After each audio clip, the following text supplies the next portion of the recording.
All right, everybody, welcome in. Jessie Minter's introductory press conference with the Baltimore Ravens. We're gonna be reacting questions and answers that I want to hear from the newest head coach, Jessie Minter. One, who is going to be his head coach? Who's going to be his defensive coordinator? Who's going to be his offensive coordinator? Did Lamar Jackson have any influence on the hire? More so when I'm hearing from DeCosta. What's the overall vision with the team? What's your objective with the team? What are your principles? What are your morals? And so maybe it's too early to talk about the draft, but maybe talk about draft needs. So it is 11:30. It should be getting ready to get started now. So yeah, we're here live, and I appreciate everybody for being here. Don't forget to hit the like button, comment, subscribe. I'm really hearing they're dropping 77 in the Ravens chat. They want to say they saying Bob Daniel Falele, and I get Falele is, you know what I'm saying, but this is about Jessie Minter. I don't want to hear about no damn Daniel Falele. You know what I'm saying? Like that's anything to do with Daniel Falele better not be on this team next year. That much I know.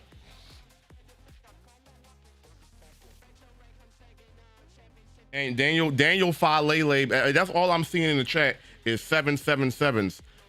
Jessie Minter wasn't not the hire that I initially wanted. I'll be the first one to tell you, but I'm not opposed to it. You know what I'm saying? I trust the Ravens that they know what they're doing when it comes to hiring a coach. I'm assuming Brian Flores, Robert Saleh, and all those guys that everybody thought we were going to get just wasn't the right fit for the team. And so I trust the Ravens that they understand the right decision. The offensive coordinator is going to be big because we need to figure out who exactly is going to be calling plays, and if he's good, is he going to be leaving next year? You know how this stuff goes. If you're good at what you do, you're going to be on somebody else's team. So they need to pick a guy that's good, but not good to be taken away from them in 1 year. How many offensive coordinators has Lamar Jackson had in this era?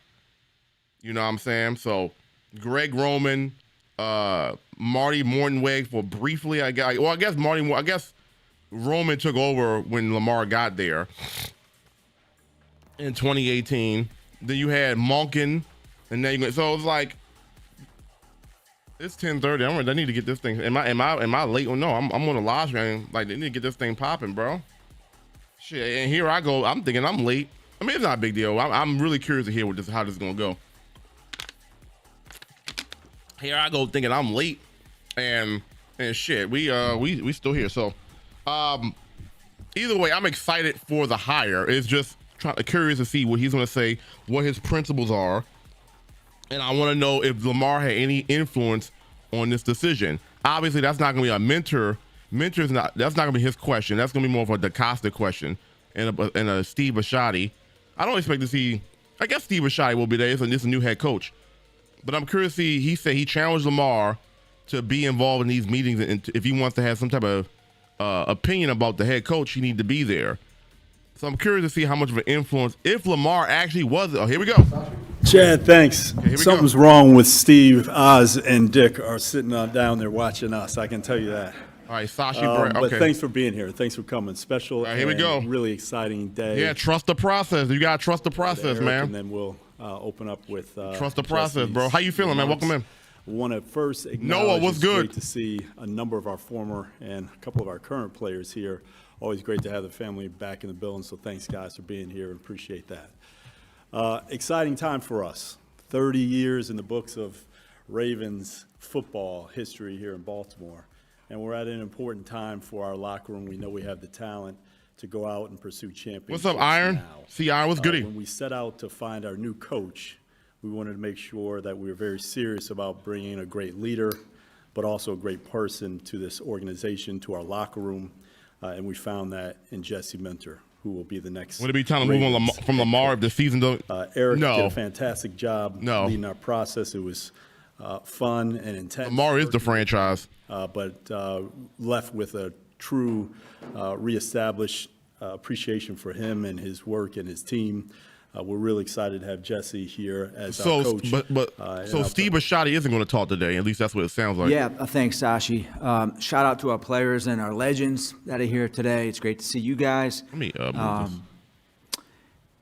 Steve challenged us a few weeks ago to find the next coach who would be here for 18 years. And if we do our job, I won't be here, which is great. We spent 2 weeks, it was a sprint to the finish. We talked to at least 20 candidates in different formats, Zoom, in person, on the phone. Really, really proud of the process. And it became apparent quickly that Jesse Minter was the right guy to be our next head football coach. What's up, Ali? What's goody? Jesse's smart. He's a leader. He's got great humility. He's a problem solver, a great tactician. We've enjoyed watching his defenses play. And he started at the bottom. Okay. And now he's here. And I think that's great. And I'm so happy to work with him as a partner over the coming months. Well, that's good. You got to have a good working relationship. And I think this is a great day for the Baltimore Ravens. You got to have a good relationship, so that makes sense. Thank you. All right, here we go. I also want to shout out the players for being here. I really appreciate that, and the former players as well. Great to see all you guys. I'm truly honored and humbled to be here as the head football coach of the Baltimore Ravens. I want to thank Steve Bisciotti, Eric DeCosta, Ozzie Newsome, Sashi Brown, Dick Cass, and the entire organization for their trust and belief in me to lead this football team. Didn't get here on my own. Really want to shout out the Spanos family, Joe Ortiz, Jim Harbaugh, and the Chargers for the wonderful opportunity to serve as the defensive coordinator there the last 2 years. Joe and Jim's guidance in particular, their mentorship has meant the world to me and has helped me prepare me for this moment. I also want to thank the defensive staff there, guys I work with every day. Most importantly, the players. Cherished our time together, wish them the best, love all you guys. To my family, my parents, my brother, my in-laws, my nieces and nephews, thank you. I'm incredibly grateful to take this next step alongside my wife, Rachel. She's my best friend. Our children, Millie, Monty, and Mac, who are now superstars thanks to the Twitter and YouTube videos that were out on them last night. You guys mean everything to me, and we're on this journey together as we always have been. Okay. Now it's time to get to work. We Yes. get to go to work. The we is important. It takes everybody to be successful. I look forward to empowering our players, the coaches that we bring in.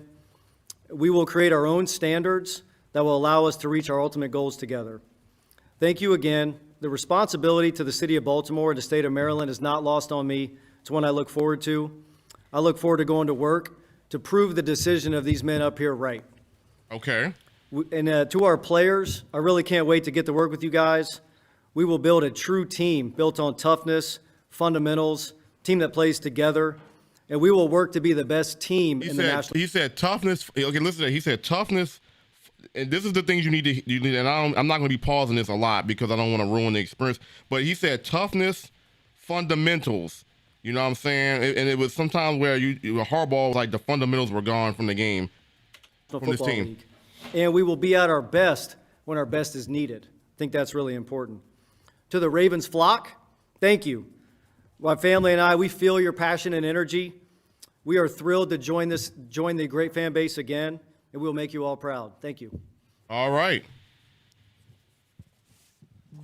Yep. Jesse. This is Jameis Hensley with ESPN. Welcome back to the Ravens. Thank you. One of the reasons there is a coaching change here is because of the underperforming in the postseason. What is kind of, you touched upon it a little bit there, but what is kind of your vision to elevate this team to that next level?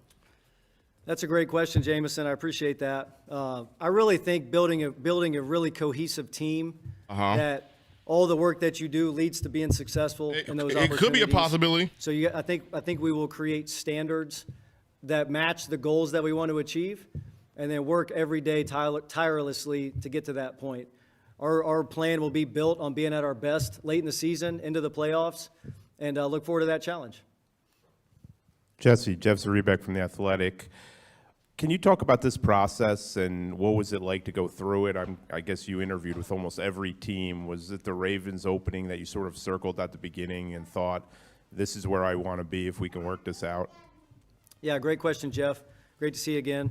I think when the process started, you really have no idea what jobs are going to be open as you get towards the middle end of the season. you feel like you might be a candidate, you know.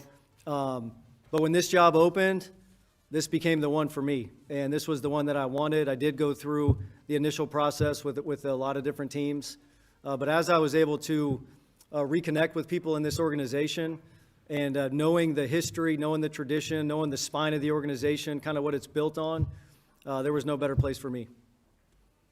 See, Brian Wacker. I'm going to answer that in a second, Ali. You know, you've already mentioned that you've spoken with Lamar. Just curious, when did that conversation take place, and what was the gist of it, and how do you envision getting the most out of somebody who's obviously already been a two-time MVP? Yeah. Lamar and I have had multiple conversations. It's been great. It's been great to get to know him. I think relationships take time, and so you don't become the head coach of the Ravens and expect to have a deep relationship with anybody. So those take time. We've been working towards that already. We've had wonderful conversations. Look forward to many, many more. But Lamar, I just look forward to connecting with him, helping him become the best version of himself, creating a team identity that allows him to thrive, which he's already, you know, proven to be an elite, one of the best player in the National Football League, and put a team around him that allows him to reach that ultimate goal of bringing a Super Bowl back to Baltimore. Jesse, Pete Gilbert here with WBAL TV. Welcome back. And I'm curious, did you get a chance to talk with John Harbaugh about this job? And what are some of the things he offered maybe to you about why you might fit in here so well as the head coach? Yeah, I've talked to Coach a couple times. Tons of respect for John. The 18 years here, wonderful success, probably, you know, Super Bowl, probably in the Ring of Honor one day. And so tons of respect for everything that he's done. We've had just a couple of small conversations. He knows how I feel about this place. He did text me like, I think they should hire you. You know, that was just one of the texts he sent, so I appreciated that. But love John, and really just like, man, take the foundation in place and build on it and make it better. Exactly. And put my own spin on it, and not try to be John Harbaugh, not try to be Jim Harbaugh. Be myself, connect with everybody, make it about all of us, and I really look forward to doing that. Jesse, Ryan Mink with Baltimore. That's a really good point. Is because a lot of people kept talking about because he's from the quote unquote Harbaugh tree. Is he going to have some of the same principles and concepts and mindsets Harbaugh? I like that he said it up front. I'm my own self. You know what I'm saying? I'm not trying to be John Harbaugh. I'm trying to have my own identity, my own vision for the team, and I like that's what we want to hear. Because a lot of people was like, he's still under the Harbaugh tree, but he's going to be different. And that's what I do enjoy about that statement that he just said. You mentioned you worked your way up from the bottom here, starting as a defensive assistant. Can you reflect on that journey and how much more special it makes it to work your way up that way? It makes it really special. You know, I went into this process, and I told Eric this, like, it wasn't because I knew everybody here that I wanted this job. It was because of my time here that I was able to see how this place operates, and knowing that everything is in place to be a championship organization. And so that, I think my time being here allowed me to see that. Certainly just have the respect and humility of working your way up, you know. And now I think anybody that comes into our coaching staff, comes into our organization, it's like you put your head down and you go to work, and you work every day to try to be the best, whatever that role is, whether it's the defensive assistant, the assistant defensive backs coach, the defensive backs coach, now as the head coach. If you really focus on that and try to be the best at your job, anything's possible. And so great to have that, great opportunity, and look forward to the journey. Hey, Jesse, Jonas Schaefer from the Baltimore Banner. Some Chargers players that you coached last year described you as an alpha. Talking to some coaches and players who you worked with in the past said that wasn't really the Jesse Minter that they remember working with. I guess, can you talk about your evolution to a guy who can command a room, especially in the NFL with as many egos and, you know, big time names as there are? I think it's learning. You know, it's just always trying to evolve, always trying to get better. I think when I came in here, I had been a small college defensive coordinator, so I had stood up in front of the room and called defenses before and done those things, but I really made it a point here to come in and learn and listen and get to know the players and learn from them about what it took to be successful at this level. And so had great players around, great coaches to work with. And then just my confidence has grown as I've been in those positions now for a while, been in the leadership positions. Your confidence grows, your own style sort of begins to come out. And so I think that's really been the involvement. But it's really about trying to get better every day, trying to learn and grow and learn from everybody, listen to people, and always be trying to get better. And I think that's what's led me to this point. Hey, Jesse, Luke Jones, WNST, welcome.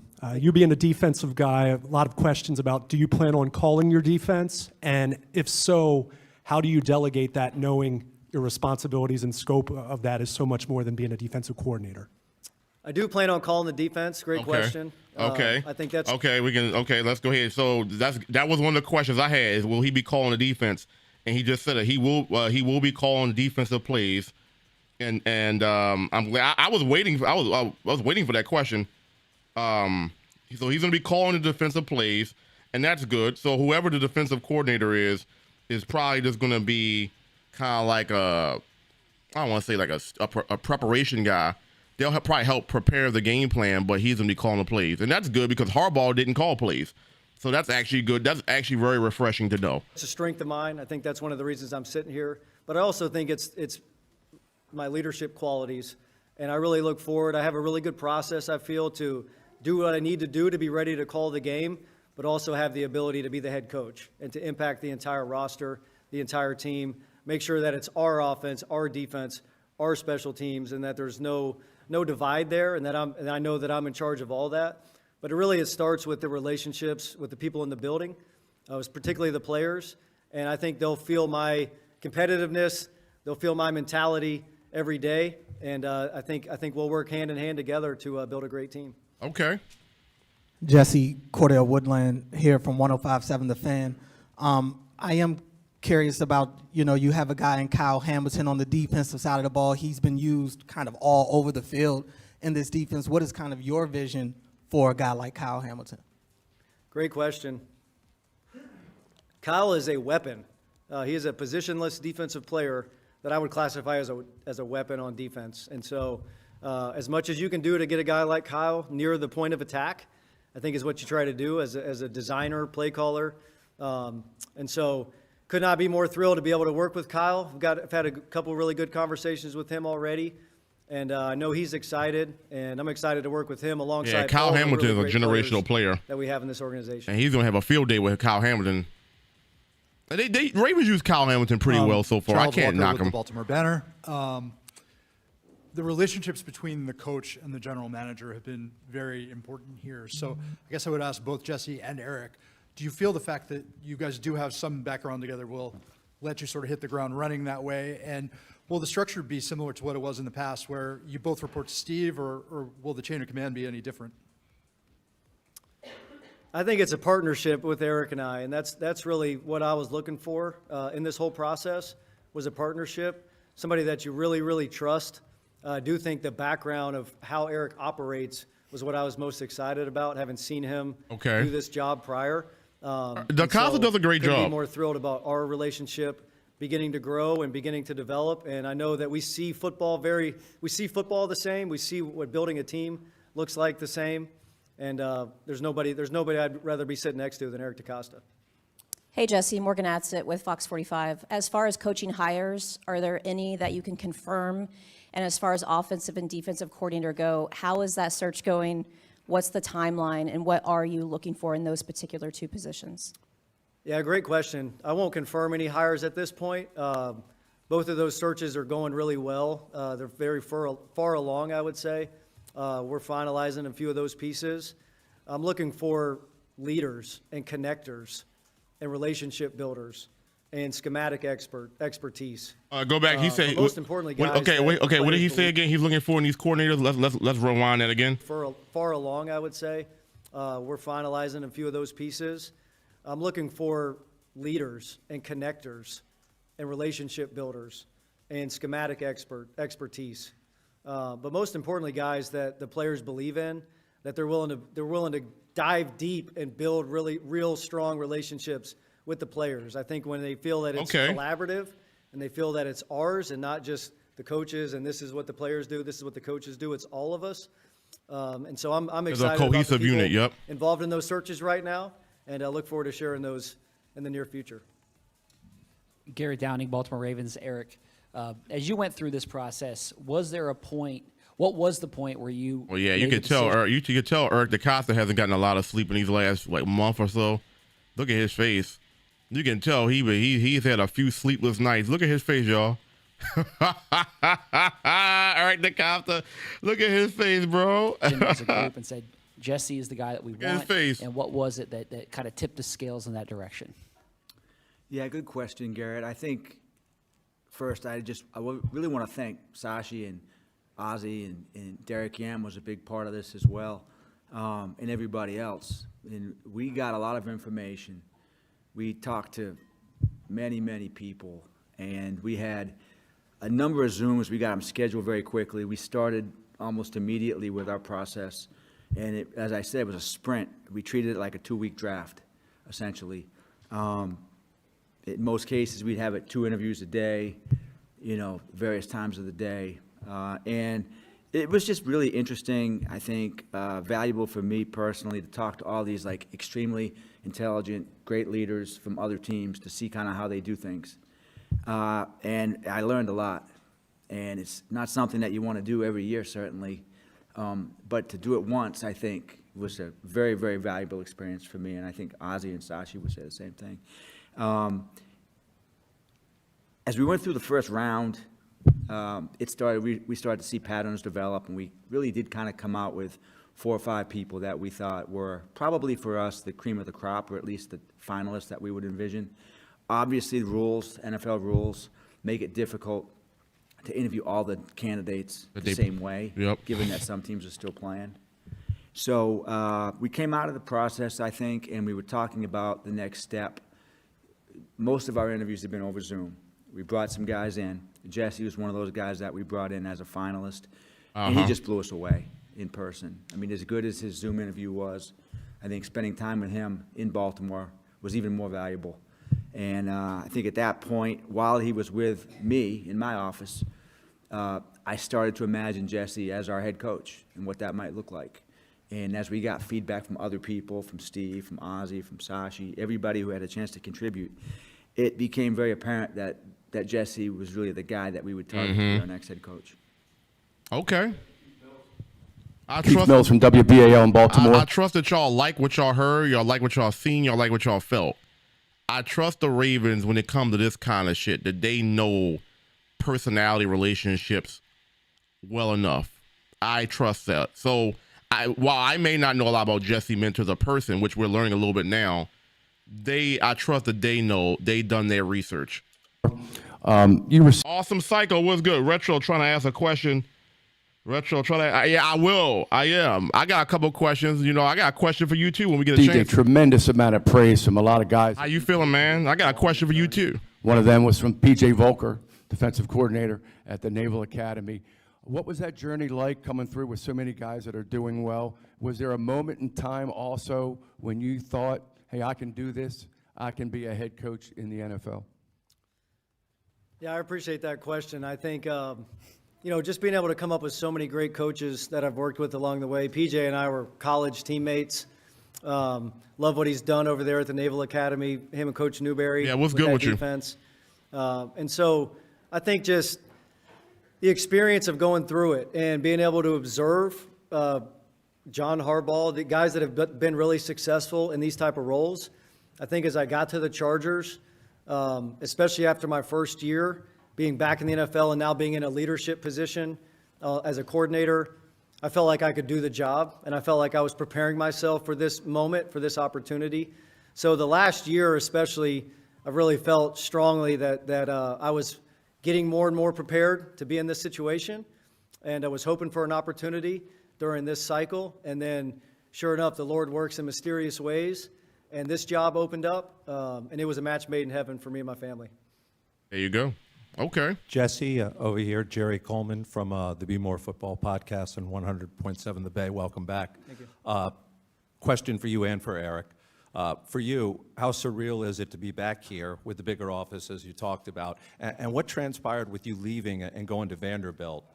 Can you take us through that? Sure. And then, I got a small getaway trip coming in 3 weeks. Oh, you traveling the world, bro. You just traveling in general. I love that for you, bro. I do. I'll talk a little bit more once we get some time after this press conference if you're still here. But that's great to hear, man. take us through. I know Steve had wanted some of the players involved, was Lamar, Kyle Hamilton, guys like that. involved in some of the process. Take us through that if you could, as far as you can. Yeah, so 2020, COVID year, I was a defensive backs coach here, and Wink was the D coordinator. We had a great defensive staff. It's been well documented. Can we get the camera back on him again? What all those coaches are doing now. And it was really just a kind of a shoot-your-shot moment for myself. We pan the camera back. Clark Lee, who's still a dear friend, who's the head coach Thank at you, thank you. Vanderbilt. He reached out to me about being his defensive coordinator, kind of hit it off, decided to do it, decided to leave, really just on my own accord, and wanted the opportunity to kind of run the defense and see if what I had learned here could be put into action. And so that was a great part of my journey, going with Clark, who's now one of my best friends in the profession. Went from there to Michigan, and then from there to the Chargers and back here. So it was definitely a major part of me being prepared to be in this situation now. Yeah, Jerry, so we had a small group of players, kind of split evenly, offense, defense. Could have picked a lot of guys. We tried to pick a small group of veteran players that had inquired about being a part of the process. Okay. They had the opportunity to come in to Baltimore or be a part of a Zoom. We had both. We had some guys on Zoom. We had some guys that were in person. And they met with all the finalists. So over the last week of the process, they met with all the candidates that were coming in. And I can also say that some of our players are still involved in the process and will be involved with the process as pertains to coordinators and other hires as well, which we're excited about. Okay. Their opinion was valuable, very helpful. They came at it from a different perspective as players. Okay. The feedback that we got from the candidates was fantastic. I think the questions and the approaches that they attacked it with, very thoughtful and helpful, I think, in the overall decision. Okay. Okay. Yeah, Jesse, Cliff Brown, Baltimore Ravens Media. I read a story about you that you still keep all the rejection letters you got when you were trying to start your coaching career from schools. Can you talk about why you did that? And if you still, even to this day, kind of have a chip on your shoulder to kind of prove anyone who may doubt your ability? Yeah, that's a great question, Cliff. Yeah, I've kept those along the way, and I don't think it's more, I think my mindset has shifted maybe in the last 5 or 6 years to away from proving people wrong and more to proving people right. I think become a little bit more of an optimist, positive thinker when you want to prove people right rather than the negative connotation of proving people wrong. But I think those were more about staying humble, knowing that this profession, there's nothing guaranteed in this profession. It doesn't owe you anything. And every opportunity is a wonderful opportunity. So, just trying to get your foot in the door in the very beginning, and you never know. And then finally somebody gives you that shot and you appreciate it. Then you respect the people that didn't, and try to work. Romel, welcome in. How you feeling? Welcome in, beautiful. Be where your feet are. Welcome in, welcome in. That's just a reminder. How you feeling? Those different opportunities throughout my career. Hey, Coach. David Andrade with Ravens and Spanish Radio here. Welcome, bienvenido. How would you describe your football identity in one sentence? And what do you want this team to be known with people around the film? Football identity, I would say, is physical, tough, relentless, together. I think when people turn on our film, I want them to see a team that's really well connected. He said physical, tough, that and plays what? for each other. And I think when you do that, when you play physical, like a he said physical, tough, and what? together. Football identity, I would say, is physical, tough, relentless, together. I think when people turn on our film, I want them to see a team that's really well connected, that plays for each other. And I think when you do that, when you play like a Raven, you play together. It's more about everybody that's out there with you. You're not just playing for yourself. Okay. You're playing for everybody. There's a team physicality ball that comes along with that. There's a mental and physical toughness that comes along with that. There are schematic things that come along with that, like all the great coaches over time that have been here, that have led historical outputs on both sides of the ball. I think that all encompasses what it means to play like a Raven. And like really look forward to building that with our team, creating our own identity in that regard. I mean, he's been in the organization before, so he understands what play like a Raven means. You came up working a lot with your dad, and you've worked with a lot of great coaches throughout the years. Just curious for you, who's been your biggest or one of your biggest coaching influences? He's been in this organization, so he understands that, and that's probably part of the reason why they hired him. I heard my dad say this the other day, and it kind of hit me. You know, the first half of my career, there's nobody more influential than my dad. It was my first person I worked for out of college. I was an intern for him. Obviously, we've been together at quite a few stops. And then when I came here in 2017, kind of got alongside both Harbaughs over the last part of my career. And so I would say those three been very influential on me. All of their own different styles, all different. And so I've tried to take things from all of them that help prepare me to be myself and be the best head coach I can be. Hi, Jesse. Karita Parks, Bowie TV. You touched on it earlier as far as building a relationship with Lamar, but how will you approach building a relationship with the entire team? And then also, when you saw the roster, what stood out to you the most? Yeah, relationships just take time, you know, so it's constant conversations, it's reaching out, it's getting together, it's listening. I think that's a major piece of relationships is listening and having conversations and hearing people. And so that'll be done with everybody. There's certainly a lot of guys on the team and really look forward to having very strong relationships with all of them. And the second part, can you repeat that? Yeah, I mean, unbelievable caliber of people first and players. So players that have been like MVPs, Defensive Player of the Years, Pro Bowls. There's great talent here. The roster's been really well constructed. We've see football the same way. Exactly. That's why everybody knows the Ravens' job was the most attractive job on the market. Even when the Bills became available and the Steelers, Mike Tomlin stepped down, the Ravens always had the most attractive job. And a lot of people were saying Jesse Minter was the most attractive head coach who had never been a head coach before. So just based on that, the Ravens got the best first-time head coach that was out there during this period of time. So that's good. Now he just needs to make his own print on the team, imprint. The kind of team you want to build. And so really just looking forward to getting to work with those guys. There's a great roster in place, but it takes a lot of work, and it takes being together, and it takes being committed to doing things a certain way to achieve the results that we want to achieve. So I most look forward to taking the roster, getting to know them really well, building relationships, working together to build the type of team that we feel like will help us win championships. Hey, Jesse, Noah Trister, Associated Press. I'm curious, when you look at what the Ravens did last year defensively, what are some of the most important areas of improvement in your mind? Yeah, I'll dive deep into that, over the next month or so. And so I have a ton of respect for the coaches that have been here, the players. And so, I think about defense a certain way. They'll learn how I think about it and how I feel about it. I think there's a fundamental level required to play great defense that we will harp on tremendously. And so I look forward to getting with the guys, them to kind of learn my thoughts on how you play great defense, and I look forward to going to work on that. Okay, guys, we're going to do two more. Alex, do you have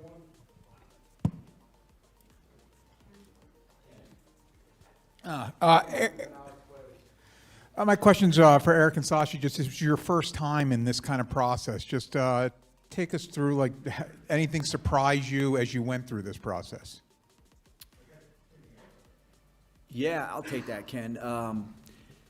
So I was part of the John Harbaugh process as well in that search with Steve and Ozzie and Dick and some others.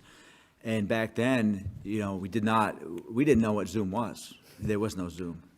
We had a bunch of guys that came in, talented coaches came to the building. We met with them all day, and we came up with a couple finals. And I think, honestly, it was funny because we were just talking about this on a podcast I recorded yesterday. It's something about those IRL connections, those face-to-face connections. You can feel a person's vibe and energy and perspective when the virtual stuff is cool, but you develop a deeper connection when you're face-to-face with somebody. And I think, that when it comes to interviewing people, that matters a lot. Is if we're going to be working together in a relationship for X amount of years, I need to know how your vibe is in person. That's big. That's really big for me. And I'm pretty sure it's big for those guys too. Analysts. And I think with Zoom, we've lived that world. You have the chance to talk to a lot of people and gather as much information as you can.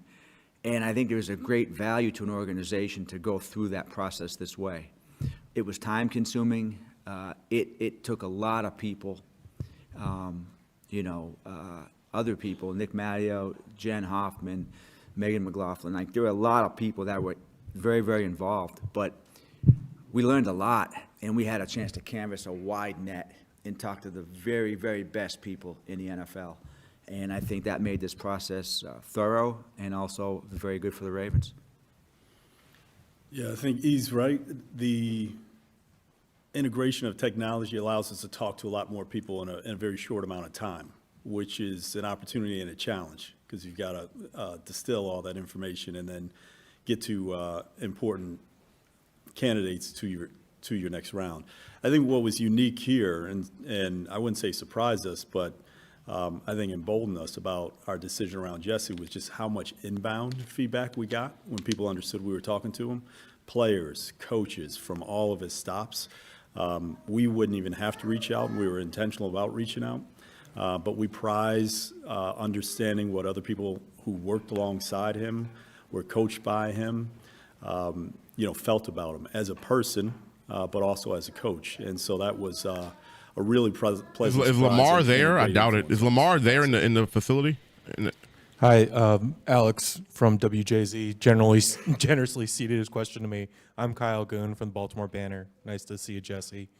My question, though, is for Eric. I think Steve said a few weeks ago that candidates who were known to the Ravens would sort of be graded on a curve. You guys would have to kind of look for ways to, see what you didn't already know about them.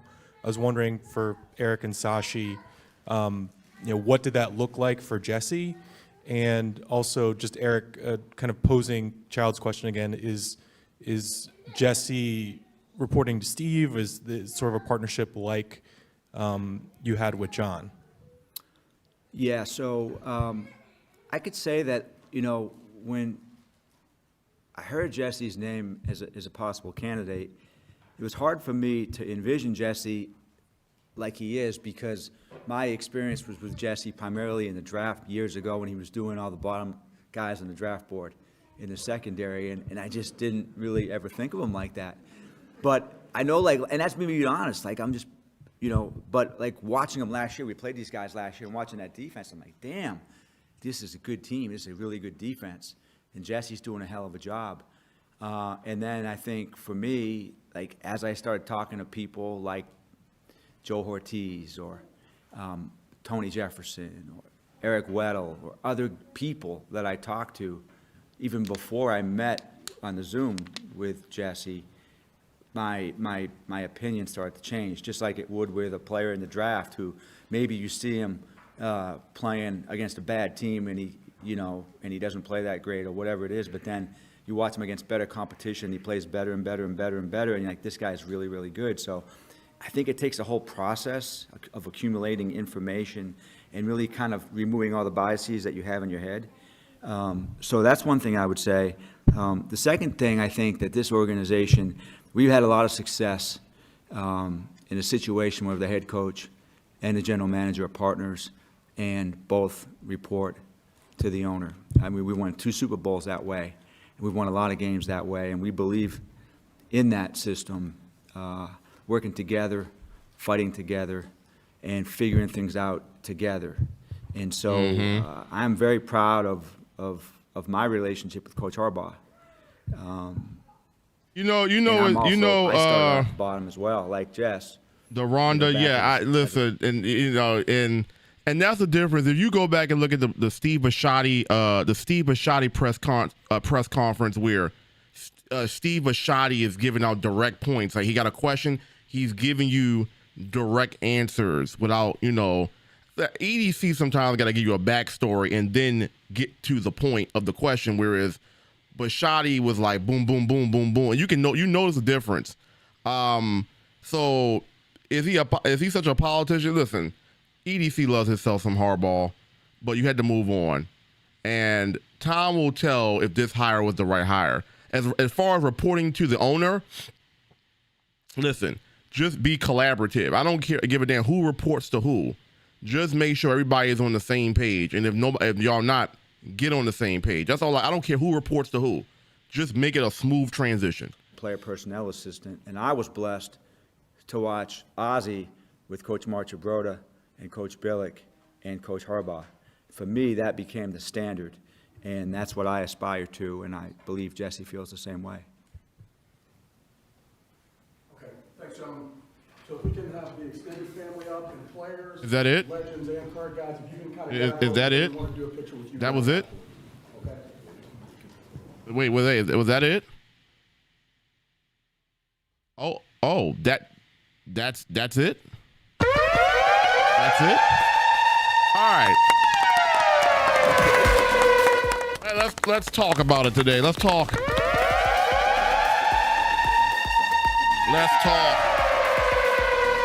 All right, perfect. We're gonna go ahead and pause it right there. Let's go ahead and talk Jesse Minter. All right. Welcoming everybody to the Double R Show, Retro Rewind, Double R Reactions. First of all, it's great to have everybody in the chat. We just finished watching. I thought that was going to be a lot longer than that. That was very brief. That was what, about a half hour? So let me get back. Let me first talk about the points that people were saying in the chat. You said Cliff Kingsbury could be a possibility to Baltimore. It is. And if the reports are true that Lamar Jackson, I mean, it ain't really much out there left. Deacon Doyle, Kingsbury, Shieldhouse is not, apparently is going back to the Rams. I mean, I'm an advocate for T. Martin. I think T. Martin has been working with Lamar Jackson hands-on for what, 5 years now? You don't sleep on him.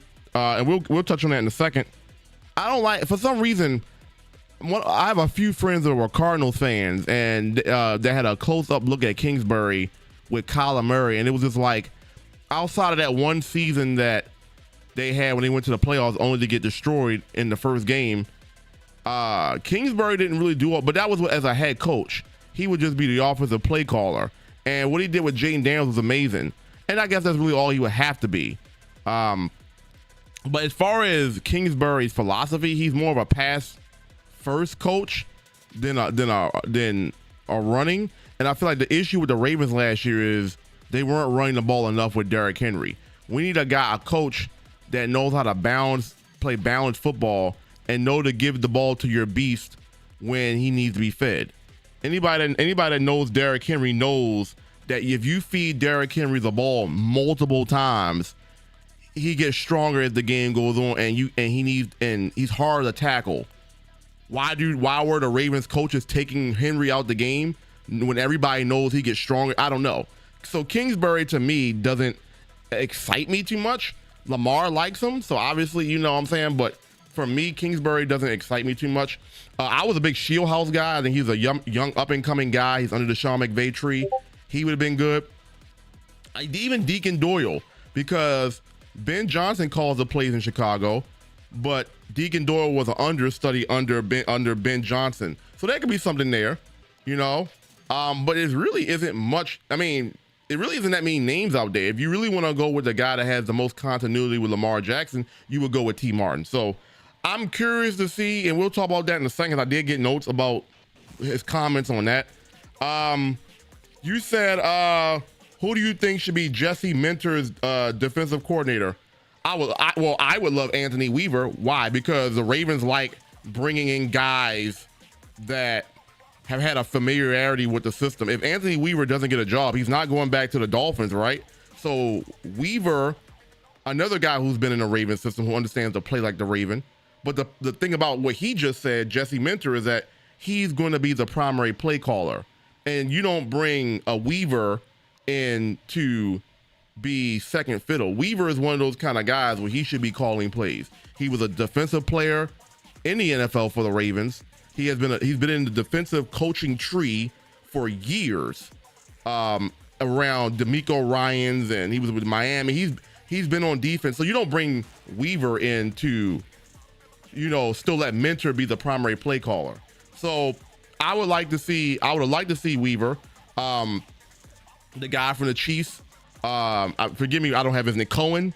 Who else? I would have loved to see Brian Flores, but obviously Brian Flores is only going to go to be a head coach or nothing. So he went back to Minnesota.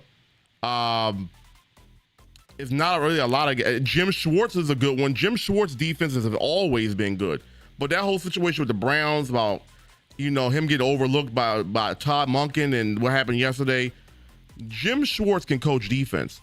But a lot of guys, from what I have been reading, pulled out of the Cleveland Browns job because I forgot where, and forgive me, I forgot where I read that at yesterday. A lot of coaches kind of pushed back on wanting to be the Cleveland Browns head coach because working with Jim Schwartz, I don't know much about Schwartz as a person, but I do know he can coach defense.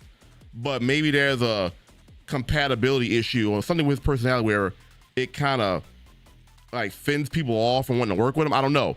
But once again, Jim Schwartz is another guy who can call his own defense. If Jesse Minter is going to call his own defense, you don't bring a guy in that has experience with calling defensive plays only to bring him here to have Minter override.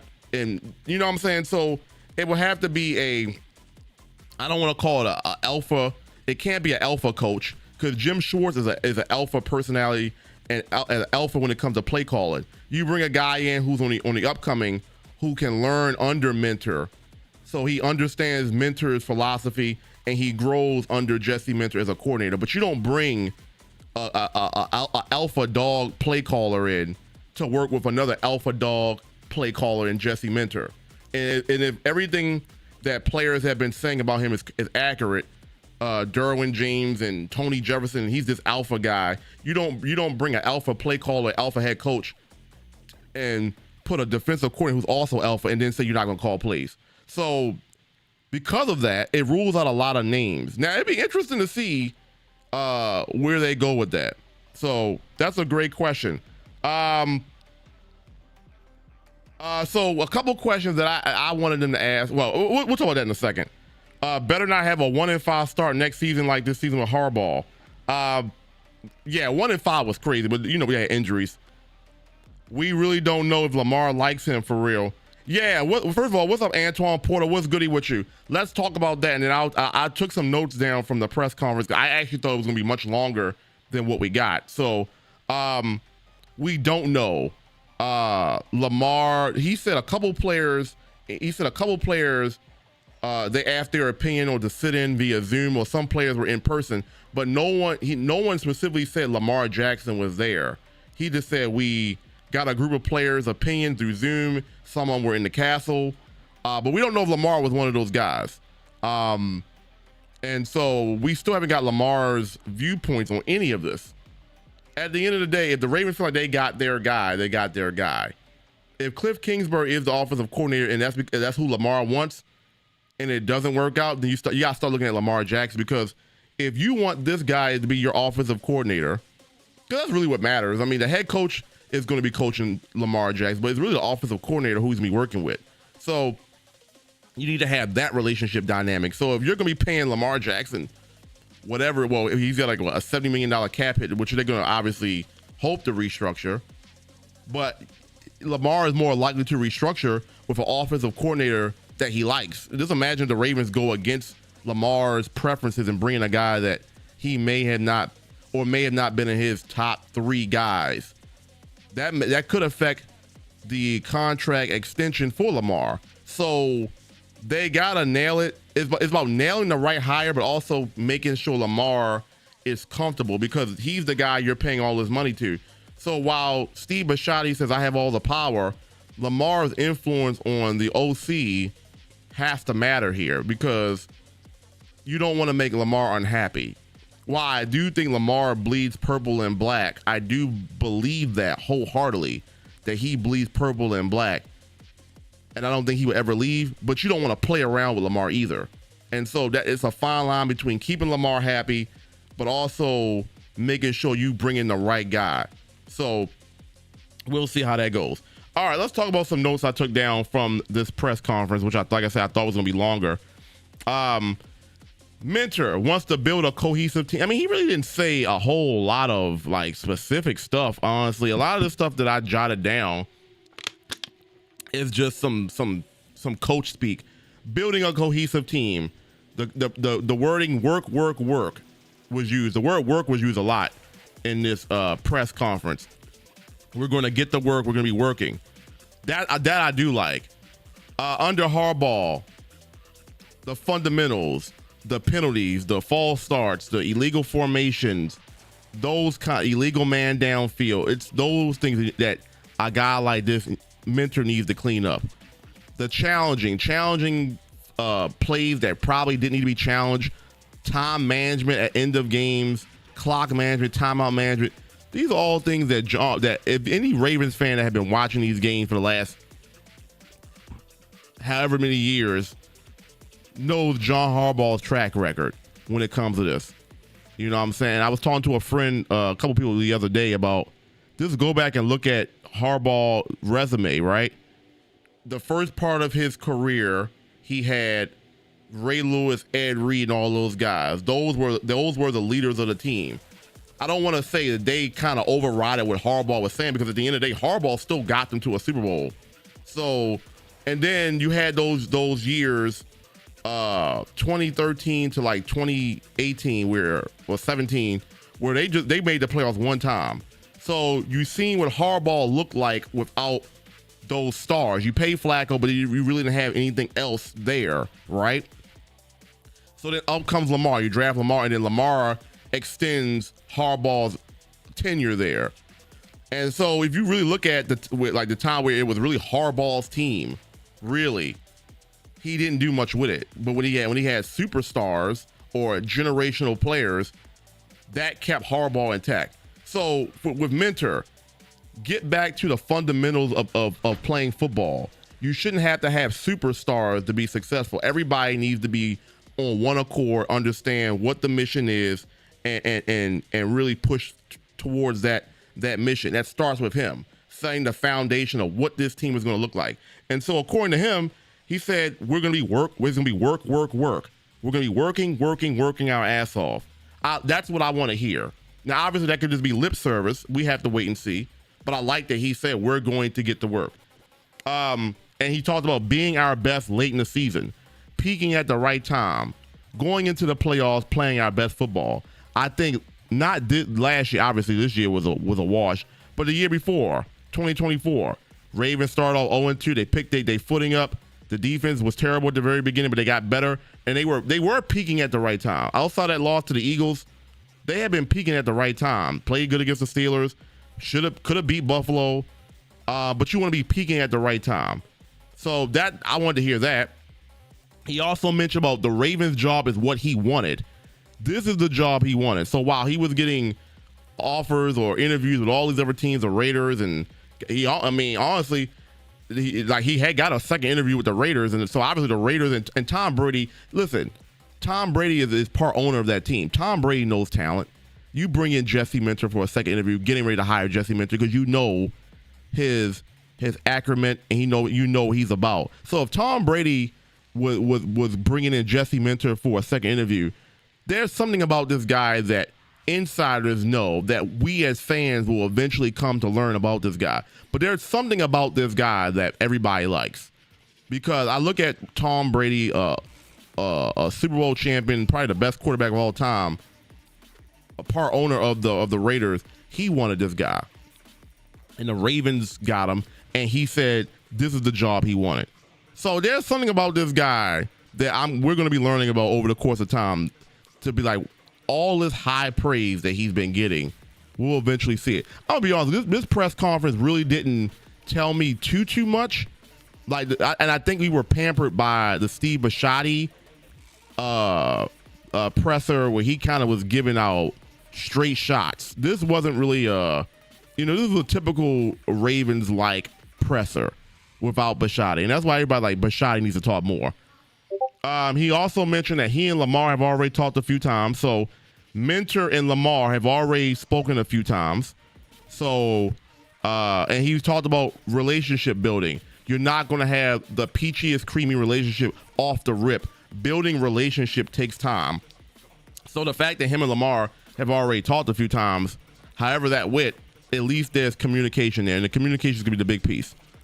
He also mentioned that he talked to John Harbaugh about coaching this team. They had small conversations. Harbaugh said they should hire you. So even Harbaugh knew that Mentor was a great fit for this team. So that was good that he talked to Harbaugh. One big point that he said that I mentioned it when he was saying it live. I'm not trying to be John Harbaugh. Even though he came from the John Harbaugh tree, quote unquote, the Jim Harbaugh, whatever, he's trying to have his own identity.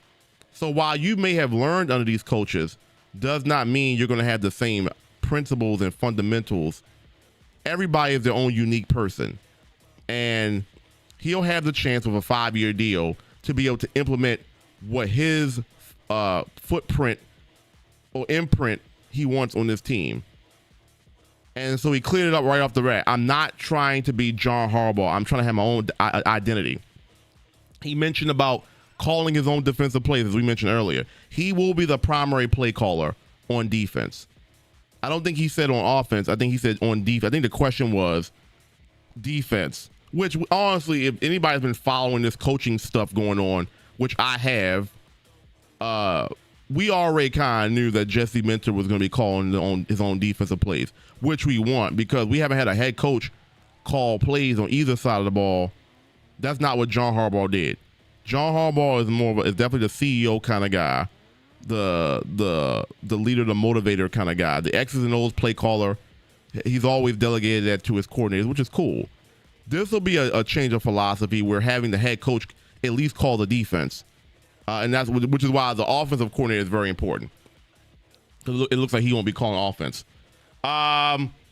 He talked about looking forward to working with 𝐸𝐴. They already had a relationship. Obviously, Minter was there 2017. Was it 2017 through 2018, 2019? Was it 2020? Either way, Minter had been there before. So he's familiar with 𝐸𝐴. 𝐸𝐴 is familiar with him. We talked about this in video in some of these shorts videos that we've done about Ravens like bringing in people that are familiar with the Raven way to play like a Raven. He mentioned playing like a Raven. So anybody who understood the Raven philosophy understood whoever they was going to hire was most likely going to have some type of familiarity with the system, with the team, the personnel, the owner, the GM, and that's exactly what happened. Minter, you know what I'm saying? Anthony Weaver was legit because Anthony Weaver has been in this organization before. So while they interviewed all these other coaching candidates, you know the Raven way. They're going to bring in people that they're familiar with. That's just what they do, and that's what this hire is. It's not a bad thing because you want a guy that understands the Raven way. You don't want to bring in I mean, if you really want a culture shock, but then again, it's like you still got all the other pieces there. You got owners still the same, GM still the same, president still the same, quarterback. So it's like you don't want to bring in a guy that isn't familiar with the Raven way because you still got a lot of Raven way pieces still there. So the hire makes sense. Him or Weaver would have made sense, and I wouldn't have been mad at Weaver either. I actually prefer Weaver anyway because I like his intensity. But anyway, that's neither here nor there. I like this guy, but it's more of I want to see more. I wanted him to say more. I wanted him to get into like some nitty gritty shit. But I guess, you know, because they announced, when did he get hired? He got hired about a week ago. Was it on a Thursday? I don't remember what day of the week. And they announced, yeah, and then they said the press conference will be one Thursday, next week's Thursday, which is today. So you had a week to kind of, you know, let this soak in. I was expecting to hear a little bit more, but that's just me wanting a little bit more. He said that they're finalizing defensive coordinator and offensive coordinator pieces right now. So we should be hearing who the defensive coordinator is and offensive coordinator very soon because he said they're still finalizing some things. So when I hear the word finalizing, that's the exact word he used. You're in the final process of picking people.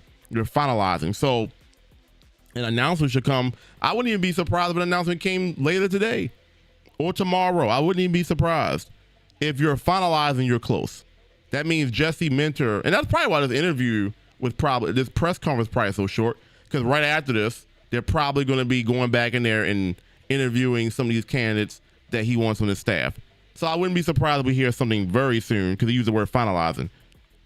He said relationship, leaders and connectors, schematic expertise, and players and coaches who players believe in is what he's looking for. So he's looking for, as far as staff-wise, he's looking for leaders, people that have good connection with the players and are good on schematics, X's and O's, and have good relationship building principles or qualities about them. I like that because these are all principles I can get on board with. I'm big on connection with people, relationship, and then the X's and O's. You need X's and O's kind of guys in there. Harbaugh was not an X's and O's kind of guy, but he was very good at leadership and motivate and being a good motivator. But now we need to bring in people that can get to the nitty gritty of scheming up things, because it showed in a lot of these games, especially against Andy Reid, where John Harbaugh got outcoached. Why? Because Andy Reid is not only a X's and O's kind of guy. Andy Reid is a leader and a connector, and he's a CEO coach as well. So every time Harbaugh went up against these kind of guys who could out X and O's him, they always lose. That's why he can never beat the Chiefs. It's not because Patrick Mahomes and those Chiefs teams are just that much better than the Ravens. It was because when it came time to late game decision making or preparation, the Chiefs always had the better game plan, you know? And so you need a guy, first of all, Mentor coached the Chargers. He played against the Chiefs. His defense looked good against the Chiefs. So that's a bright sign that we got a guy that's familiar with the Andy Reid, because Andy Reid used to beat up on John Harbaugh. But now you got a guy who has beaten Andy. I mean, granted, he hasn't been the head coach, but his defenses have beaten Andy Reid before and Patrick Mahomes. I like that. He's beaten up on some quality football teams. Even that game against the Patriots, you know what I'm saying? They still held the Patriots pretty down bad. It's just their offense couldn't do nothing, which is why Greg Roman was fired. So at the end of the day, I need a guy who can X's and O's and make good late game decisions, because that's where Harbaugh lacked. That's where this team can take it to the next level. Most guys who are competent can come into this team with this roster and make a difference, right? But we need a guy who can out X's and O's the other great X's and O's kind of coaches. And Andy Reid has been the standard. While the Chiefs were not good this year and they did not make the playoffs, just like the Ravens, you know they're going to be back potentially next year. And you need a guy who has familiarity against that style of team, that kind of coach, who has been like Mentor in his little bit of time with the Chargers already has a better win-loss ratio than what Harbaugh had against Andy Reid. So that tells you what I think. From what I can remember since in the Patrick Mahomes era, the Ravens only beat the Chiefs one time, and that was that Sunday night football game. It was like 33-32 with Lamar, where they went for it on fourth down, they got it, and the game was over. That was the only win that I can remember that Harbaugh had against Andy Reid. Every other time, Andy Reid always outcoaches Harbaugh. Or it's always something weird that happens in these games where you feel like Harbaugh and the Ravens always got the short end of the stick. So we need a guy that has proven track record against an Andy Reid offense. Now, what personnel changes, we haven't even gotten to that. What's going to happen with Isaiah Likely? I've been hearing Tyler Linderbaum may be gone. That's pure insanity. Tyler Linderbaum is one of your few mainstays on that offensive line that has been consistently good. If they let Linderbaum go and they let Isaiah Likely go, that'll be some of the dumbest personnel decisions. I still don't agree with the Mark Andrews extension. I don't agree with the timing of it. I don't agree with it at all. Honestly, Mark Andrews is a great player, but you got to pay Isaiah Likely. And I think that's what the Ravens were doing, which is probably why Isaiah Likely was so underused this year. They were trying to scale his value down so he could be cheap. But anybody who knows football, who scouts football, know if you watch the tape, Isaiah Likely ability jumps off at the screen. His route running ability, his yards at the catch, his athletic ability. So while the Ravens were probably trying to underutilize him so that they could get him on a cheaper deal, teams know Isaiah Likely. Somebody's gonna pay him good money. And I wouldn't be surprised if Petty Harbaugh and the Giants be the main guys that take Isaiah Likely away from. Why? Because they know Harbaugh knows his ability more than anybody else. He coached him. So I don't agree with the Mark Andrews thing. The Tyler Linderbaum is the stupidity, because there are so many other guys on the offensive line that play so bad. Just because the offensive line was bad this year does not mean that Tyler Linderbaum, while he had some little situations this year, I've seen Ronnie Stanley get beat quite a few times last year. We're not even going to go into Falele and Voorhees You know, we already know about that. So it's like, but you don't want to get rid of the one guy that that really is your centerpiece. Pro bowler. He's from Iowa. You know what I'm saying? He's a gritty guy. Like if they let Tyler Linderbaum and like that's a whole nother conversation, because I'm gonna be pissed because but of course all of that goes with Lamar Jackson having to sign his extension. Lamar Jackson signing that extension is going to create the cap space to sign a lot of these guys. So it all plays hand in hand. If Lamar wants better protection, well, you need to restructure this deal and get Falele out of there and get some people in here that can actually run block and pass block. They just got the guy from the Falcons, Ledford, who was a really good run game coordinator. And he's going to be running the offensive line, the running game. And so that should help. But you need to get, so I don't know if it's a fundamental thing or Falele is just not athletic. I mean, Falele just gets beat off the line of scrimmage every single time. How many times have we seen him on the ground just get beat, pancaked? Him getting pancaked or bull rushed is like your footing is not good. I mean, could that be coached? Of course it could. But it's like, do you really want to experiment with that again this year? Maybe with better coaching, maybe, but I don't know. Welcome everybody that's new. Don't forget to follow the channel, subscribe to the channel if you haven't already done so. We're reacting to Jesse Minter's post-game press conference here. Let's get into what else did he say? He didn't really say a whole lot of anything, really. And I don't want to be shallow with that, but I really didn't hear a whole lot of like, you know what I'm saying? Like, I'm excited, but I didn't really hear a whole lot. A small group of players on Zoom in person. So as we talked about, they didn't name what players they were, but there were a small group of players on the Ravens team that were on Zoom, and some that were in the castle who had their opinions heard about who they were feeling as a good head coaching hire. So there were feedback from the players, and ultimately DeCosta chose and Sashi Brown and Ozzie chose Minter. So that tells me that players were on board with this. Players gave great feedback. And Minter talked about playing team ball, not individual ball. And that's what you want. So I'm going to get to the comment. Let me see what you guys are saying here, because that's really all I had. I mean, I expect the press conference to be a little bit longer. I expect the questions to be for DeCosta to be like a little bit more like, obviously, I don't expect him to talk about the candidates. Like, he's not going to talk about a Brian Flores or Saleh. He's not going to get into the details of that. But I would like to have understood a little bit behind the scenes about, like, each individual person. Like, even if he wanted to give, like, some kudos, I wanted to hear more of that, and we didn't hear that. So, from DeCosta. From Minter, you know, I don't expect you to go in X's and O's, like, scheme, like, what kind of scheme, and that the Ravens fans. I guess if you just watch the tape from the Chargers, you can kind of understand scheme, personnel, and stuff like that. Everybody wants to know who the offensive coordinator is. Let's get to the nitty gritty. Like, Minter is great, but who's the offensive coordinator? Because we know you can coach defense, and we know the Ravens are all about defense. We know you'll get back to being the Ravens defense that we all love and appreciate. Who's the offensive coordinator?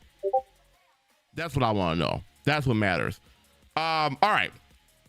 Welcome in Corey Carter. Welcome in Antoine. ISO, welcome in. Raven C, what's goody? Let me get into the comments here. You said EDC is such a politician, i.e. Harbaugh. Yeah, he is. And that's why I love when Steve Bisciotti was talking a couple weeks ago, because Steve Bisciotti gave it to you exactly how it is. Here's my answer. I'm the owner. I got the power. I make all the decisions. Straightforward. You get here and it's like, this is what you get.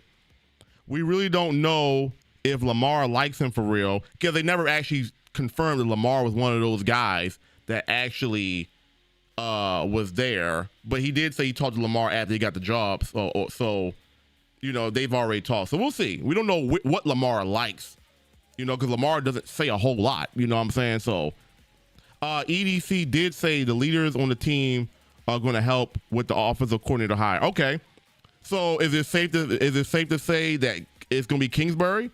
Because he said, if you're saying that, and I might have missed that, the leaders on the team are going to help with the offensive coordinator hires. Well, I guess I didn't miss it. I think he did. I remember hearing him saying that. So is that a guarantee it's gonna be Kingsbury? Because if that's what Lamar wants, I think the biggest opinion that matters of them all is Kingsbury. If that report is true, we have never heard Lamar in any way, shape, or form come out and say, "I want Kingsbury." So, but if the report is true, then Kingsbury should be the offensive coordinator. If that's according to this, I hope Minter is a better manager of the clock. Exactly, we was just talking about that. It'd be the late game stuff. I don't know how many times I saw Harbaugh challenge stuff that was just like, I don't know how many times over the last couple seasons I've seen like, why did he throw the challenge flag for that? He really like, you're not going to win that. You're going to lose a timeout, clock management.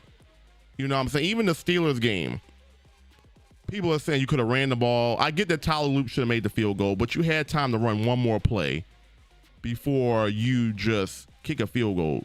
Everybody knows in Pittsburgh that's not easy to kick the ball. So I don't know. Welcome in, Corey. What's good? We get ready to wrap this thing up. I thought this was going to be a little bit longer of a press conference, but it wasn't. It's all good though. Minter did have that Chargers defense playing together, and that's what I'm excited for. I'm glad that he is calling plays because that's something that, as a head coach, we haven't had that in a while. A head coach that actually called plays. It was Monken and Orr. And Harbaugh was kind of just like the overseer, but Harbaugh wasn't calling plays until maybe that Packers game, because it's just crazy how Derrick Henry had 36 carries in that Packers game. We had never seen Derrick Henry get that many carries. I think that was his career high. Actually, I think that Packers game was his career high in carries. Where was that all season? We probably would have been in the playoffs if Derrick Henry was getting 25 carries a year. It'd be little stuff like that, just understanding how to use the personnel that you got. I still say there's no way you can tell me that you have Lamar Jackson, Derrick Henry, Zay Flowers, Rashad Bateman. I don't give a fuck what nobody said about Rashad Bateman, bro. Rashad Bateman in 2024 balled out. So this is not about an ability of whether Rashad Bateman can play football or not. Rashad Bateman has given us flashes and glimpses of his greatness. And then the 2024 season, he kind of put it all together. He was our touchdown guy. He was our big play guy. Zay Flowers is another big play guy, but he's more of a yards after catch kind of guy, whereas Bateman is the deep shot guy, the guy that I always say it, Rashad Bateman is always open. He's always open. Rashad Bateman knows how to route run. So you got all of that. You got Mark Andrews, you got Isaiah Likely. You know what I'm saying? You got weapons. And it's like, okay, I get the offensive line was bad, but there's no reason why this team offensively shouldn't put up numbers. So if we can just get that defense together, we should be back on track. I know it doesn't work that way. You still have to play football, but at the end of the day, you got to do what you got to do.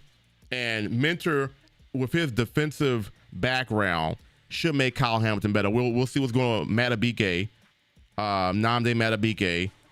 They need to get a pass rush. They need to get some pass rush up in there, bro. Like, I know Max Crosby is a dream at this point. They need to get pass rush, bro, because I don't give a fuck how good your secondary is. How many times have we seen last year where the quarterback had all day to throw the ball against this Ravens defense? No pass rush. I would love for them to have Jadeveon Clowney back. They didn't bring Clowney back. Madubuike got hurt. Kyle Van Noy, I love Kyle Van Noy, but Kyle Van Noy shouldn't be your top sack guy. Like, he's not even a quote unquote. He was never really known as a pass rusher until these last few seasons. Kyle Van Noy has had great sack numbers since being with this team, but he shouldn't be our sack guy. They need another dog. Maybe not like a Myles Garrett kind of guy, but maybe like right below a Myles. Because Myles Garrett is a one-on-one. He's like an Aaron Donald. Obviously, they don't play the same position, but he's like an Aaron Donald difference maker, Max Crosby difference maker. If we can get one of those guys, that'd be great. But we just need to get guys that can put pressure. Jadeveon Clowney, while he was known as a guy that got a lot of pressure but not a lot of sacks, we weren't even getting pressure, bro. You had to bring in Jones from the Titans to even generate pressure, and he wasn't even a guy like that. He was solid, but he wasn't a pass rusher kind of guy. So they need to get that together, and I think Minter is going to help that. What's up, Raven C? First of all, how you doing, my guy? Great to see you. It's been a tough season, man. We did these reaction streams to the Ravens all year. It was tough to watch this team It was really bad to watch that Houston game. We got embarrassed. It was just like a lot need to change. I'm not going to sit down. I'm fully convinced because I don't know enough about Jesse Minter yet. And over the course of time, we will. But I'm not going to say I'm convinced. But what I will say is I am confident in when Ravens make personnel hires. Some people, I'm very good at talent evaluation. So like from my lens, I know quality people when I see them. So while I don't know Minter all that well, I trust that the Ravens did their homework and their due diligence on top of the fact that he's already been in the organization, that they know a lot about this guy, and that the qualities that Harbaugh was lacking, he can bring that to the table. So while I may not know a lot about this guy, other than the X's and O's of what his defense has done, but not as a person, I trust the Ravens. If this was your hire, I trust you understood what you were getting into and you know what you're getting. So I'll trust the Ravens on that. But there was really nothing too dramatic from what I heard from this press conference that makes me think, oh, this is a slam dunk hire yet. It's his first day, and we'll need. But I will say, the people that he's brought onto the staff, the guy from Notre Dame, Mickens, Ledford, he's already made a few good hires that makes me think, okay, I should be excited. But the offensive coordinator is always going to be the one that we're waiting and seeing, So we'll see. I think the Raiders played like they wanted Minter. So the Ravens wouldn't get Kubiak. Oh, you thinking that the Raiders are playing the Raiders? Because the Ravens do that all the time, the smoke screen. It'll be names out there like, oh yeah, Ravens are linked to this guy, and then they end up picking somebody else. That smoke screen shit the Ravens do. So you think the Raiders are also doing that? They kind of got Minter in there for that second interview, knowing that they wanted Kubiak. That would be interesting. I'm not gonna hold you, bro. Some of the names that I wanted. Obviously, I wanted Flores too. I wanted Saleh would have been good. But something about Nathan Shieldhouse I like a lot. I love a lot. I don't know what it is. But maybe not as a head coach, but as an offensive coordinator, I love Shieldhouse, and that's why I really wanted the Ravens to get offensive coordinator.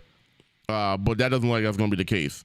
Somebody under that McVay tree. See, the thing about McVay, and we're just going to get into like specifics.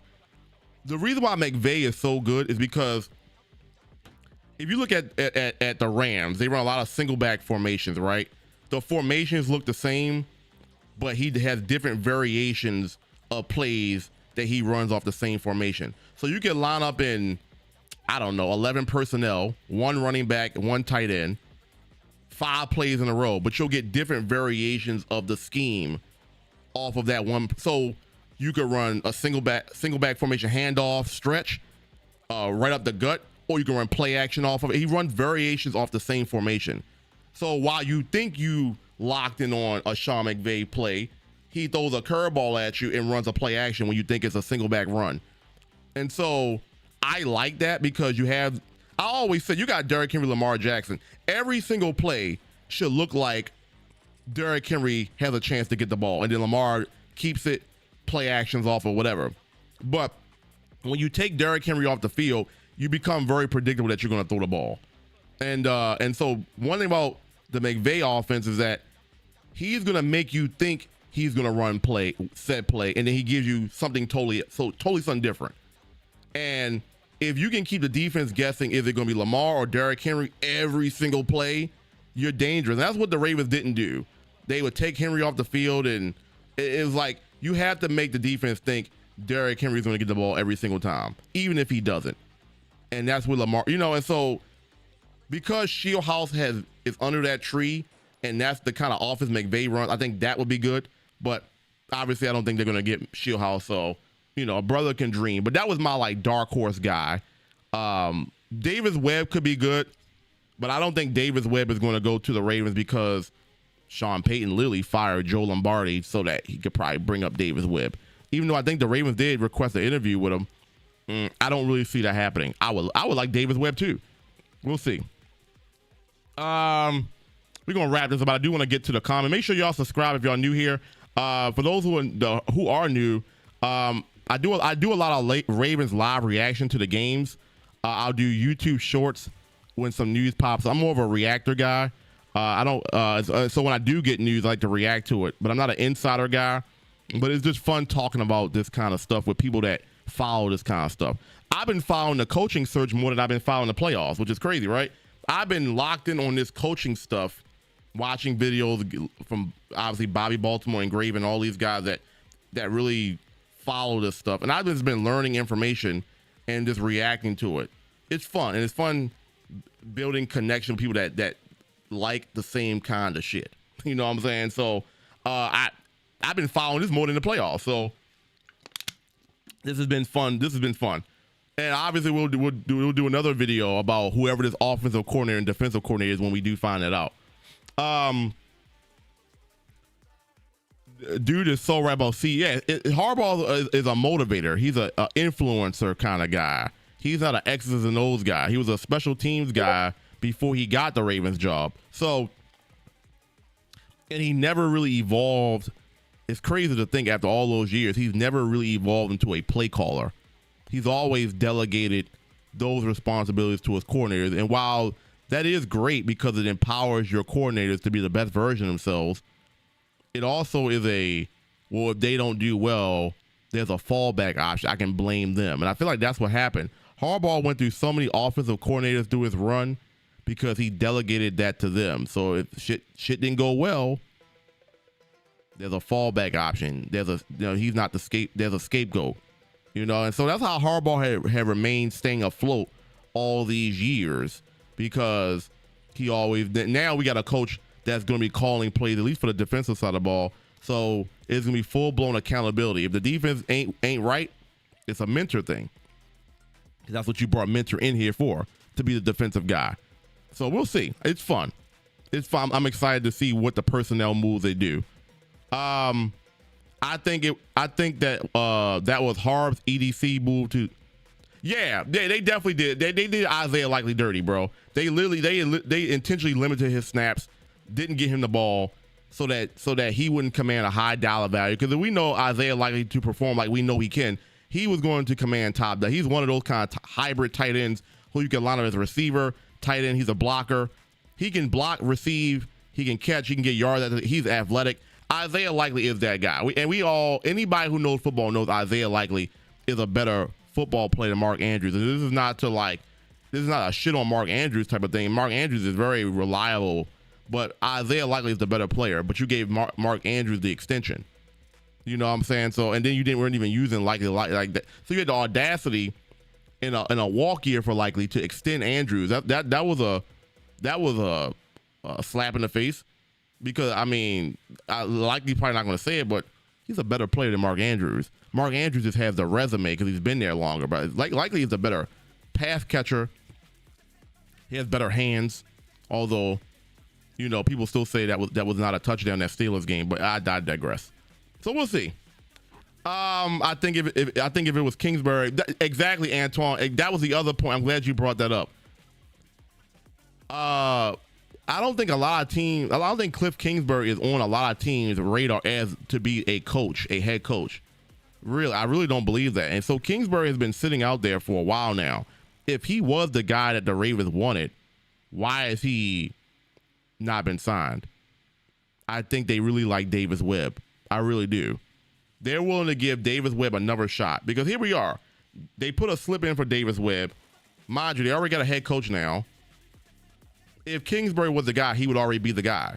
If that was their number one choice, they still would have interviewed Davis Webb because if they like what they hear and see from Davis Webb, and he's willing to want to call plays, because that's something he's not going to do with Sean Payton. If he really wants that job, I feel like they would rather have Davis Webb, younger, more upside promise, than a Cliff Kingsbury. So we'll see. We'll see. That'll be very interesting to see. Hopefully we hear something in the next 2 days about this because. It's not a lot of options out there now. It's not a lot of options out there for offensive coordinator. So we'll see. I'll trade Bateman and go get Pickens. Oh boy, yeah, they're not. Cowboys wouldn't do that. Cowboys wouldn't do that. They wouldn't do that. While that is on paper like an upgrade, I don't see the Cowboys making a trade to get. And while I do praise Bateman for all he's done, if you just look at his numbers, though, the Cowboys are like, well, we just had George Pickens off of a great year. We're not going to trade George Pickens. Oh, I'm sorry. I don't mean you don't mean. I hope you don't mean. I'm assuming you don't mean trade Bateman for Pickens. I'm assuming you mean trade Bateman and then go get Pickens for whatever. But then who do you trade? And then the Cowboys would be stupid to trade Pickens. He just had a great year, and I think the rapport he had with Dak Prescott was great. So I don't know. But if there was a receiver that I would like, you need like a Devontae Adams kind of guy. You need like a DK Metcalf. Well, obviously DK Metcalf's not going anywhere. Pickens is a free agent. Cowboys in cap trouble. They're gonna try their best to bring him back, bro. You seen they seen a glimpse of what that could look like with CeeDee Lamb and Pickens being dual threats. They're gonna try their best. They may pull off a Cincinnati Bengals move where they pay their top two guys and Dak Prescott. Because remember the Bengals, they gave Higgins that deal because everybody thought T. Higgins was going to be gone. Jamar Chase got the deal. Burrow got his deal. And you brought back Higgins with top dollar money.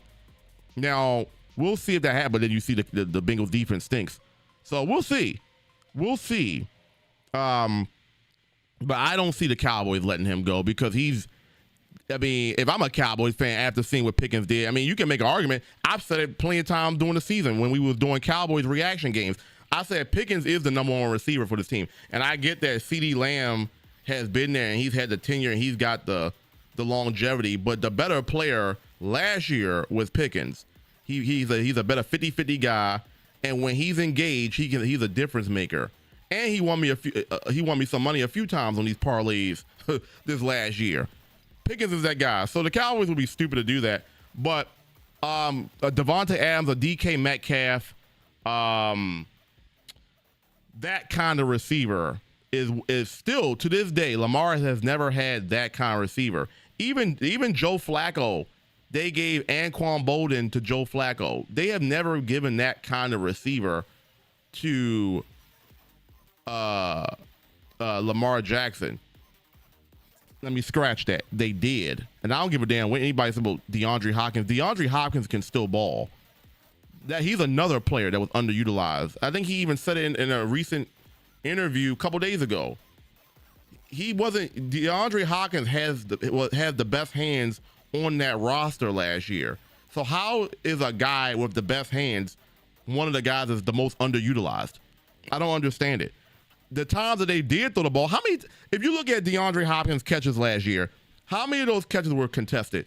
Third down contested catch. A lot of I don't care because DeAndre Hopkins can't blow by nobody no more in terms of like he used to. DeAndre Hopkins is always going to have great hands, great route runner, and the Ravens didn't use him. It's a crying shame. You had a dog on your team. You weren't utilizing them. You know what I'm saying? So now this is a new staff. So if you bring in a number one alpha dog, will he be utilized? Now, obviously, DeAndre was not a number one receiver on the Ravens, but he still had the best hands on the team. But yet he received one of the fewest targets on the team. Bateman was a no-show all year. DeAndre Hopkins was a no-show all year. It was a heavy dose of Flowers and Andrews a lot last year. Likely didn't get a whole lot of touches. Kolar didn't get, obviously Kolar is a backup tight end. And obviously we know Derrick Henry was underutilized. So that's what I mean. Like the Ravens have players. And like I said, I wouldn't trade Bateman. I love Bateman. I think Bateman is a very good receiver. They just need to utilize them more. So if Cliff Kingsbury is going to be the coordinator, I can promise you Cliff Kingsbury is going to utilize Rashad Bateman's ability. I promise, if Rashad Bateman's still here. I promise you that. There's no way you can look at film and be like, Rashad Bateman's not a good receiver. We can talk about the injuries but he can get open. It's never an issue about getting open. This year, partly because the offensive line, because of how Rashad Bateman plays, it's going to take a 5-step drop to see. Like Bateman's not going to be one of those 3-step drop, get it to him. He could be, but Lamar Jackson is one of those kind of guys where he's looking for the home run play with Rashad Bateman. And if you ain't got time to throw the ball, or the times that Lamar did have time to hold the ball, he was holding it too long. So I don't really know what was going on last year. there were plenty of times where Lamar had time to throw the ball, and we kept saying Lamar's holding on to it too long. So then on one argument, it's like, well, are people getting open, or was Lamar just holding the ball too long because his first couple of reads weren't there? I don't know. Any guru that has been studying it that deep can let me know. But Lamar had times where he had time to throw the ball. I'm like, damn, why is Lamar holding on to the ball? Why take off and run with the ball? You know, but then he was injured. So it's a lot of ways you can look at it, but I don't think Bateman is a bad receiver at all. I like Bateman a lot. Now, while I think Pickens would be an upgrade, I don't think you need to even do, I mean, I do think you need a number one receiver. I think your receiver should be, and you need to get Tez Walker involved, because we've seen what Tez Walker did the latter half of the season. Tez Walker could be a weapon. I don't know what you do with Zay Flowers. Zay Flowers is a great receiver, but, you know, I don't think you let him go.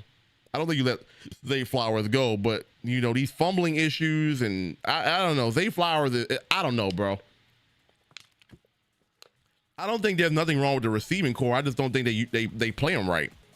Zay Flowers is a pass catcher. Bateman can get open. Andrews, I mean, regardless of how I wasn't trying to frame Andrews as a second tight end or a rip-off tight end to Likely, but Likely's a better receiver. But you got three good pass catching tight ends, and you had Derrick Henry, and they just weren't being used to their potential. That's a coaching thing. So if you run that back with a new personnel that can utilize these guys, I think the Ravens are in good shape. I just think they weren't utilized under the previous regime, you know, and so we'll see.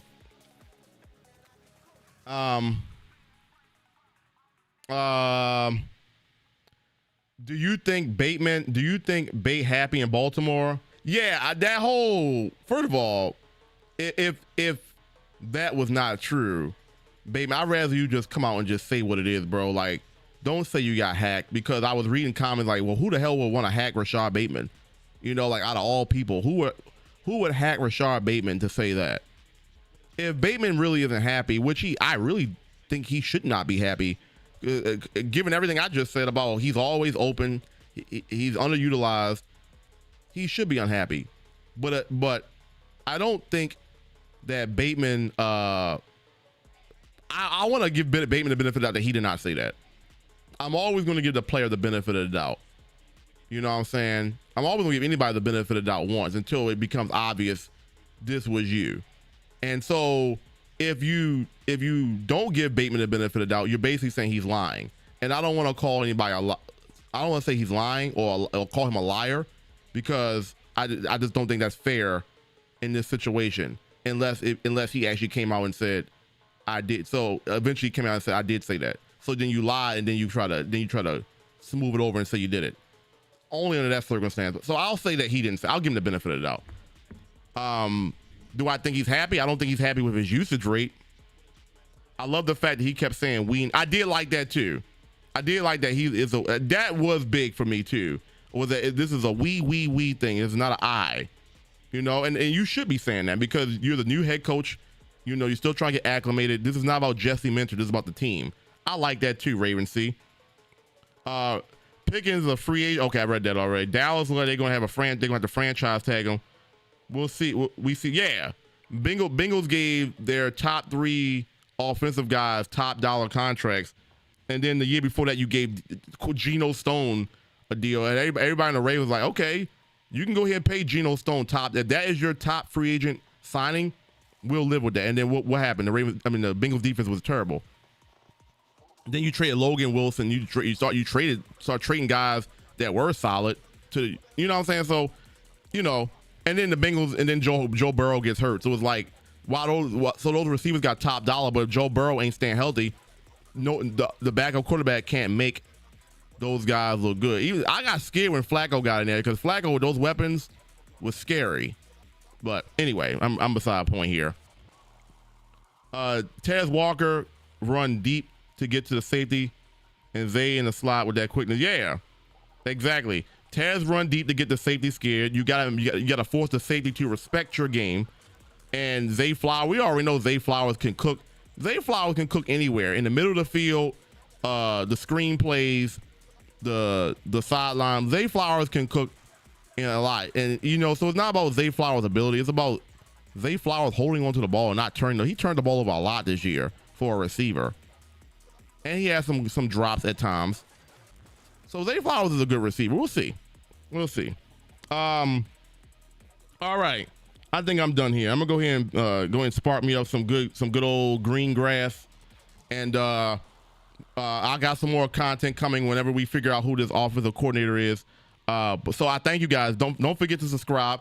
Also, my Spotify. If you guys could go follow my Spotify Double R Show. I do 3 podcasts. I'm a podcaster, reactor.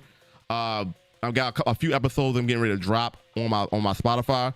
So go check that out. Also on Twitch, Retro Recap, if you like games, fun, and community interaction. Obviously on YouTube. And if you want to support me on Patreon, patreon.com/RetroRecap for all things. Maybe I should say like all things that you wouldn't see on stream. I'll say that. So we'll leave it at that. Thank you, Raven C. Thank you, Antoine. Thank you, ISO. Thank you, Awesome Psycho. Thank you, Deronda. Thank you, Incamp. Thank you, Ali, for coming through to the stream. Thank you, C Iron as well. I'm gonna go check out some other Ravens videos and see what some other reactions to this press conference. So I'm gonna go sink my teeth into some content. I appreciate y'all being here, and I will see you guys next time. Have a good one. Thank you guys. Peace.